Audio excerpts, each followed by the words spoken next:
এখন কথা হচ্ছে যে আমরা কি আন্দোলন গড়ে তুলব? নিঃসন্দেহে আন্দোলন ছাড়া আমাদের করার আর পথ কি আছে? না না, আমরা সংসদে থাকবো না এটা বলি নাই। আমরা সংসদ থেকে ওয়াক আউট করেছি, আমরা সংসদকে গিভ আপ করি নাই। আমরা তো সংসদের অংশ। আপনারা দেখবেন কালকে আবার ওই কালকে বলছিলাম না যে রাত পোহালে আপনারা দেখবেন, আজকেও বলতেছি রাত পোহালে দেখবেন ইনশাল্লাহ। কালকে আমাদের ভূমিকা কি? জি, আমরা তো সংসদ সদস্য, জাতির দেওয়া এই দায়িত্ব তো আমাদেরকে পালন করতে হবে।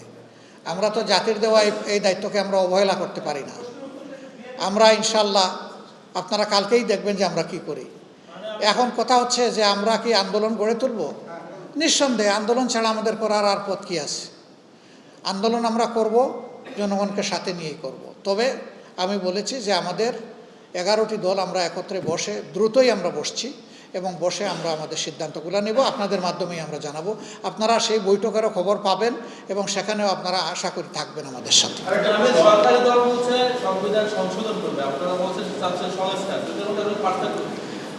আচ্ছা, সংস্কার আর সংবিধান সংশোধন যদি একই জিনিস হইতো তাইলে কি কোনো ডিভিশন এখানে হতো? সহজ কথা তো। আর এরপরের কথা হচ্ছে, আমি বলেছি যে গণভোট হয় নাই সংবিধান সংশোধনের জন্য, গণভোট হয়েছে সংবিধান সংস্কারের জন্য। আমরা সেই দাবি নিয়ে এসেছি, ওখানেই আমরা থাকবো।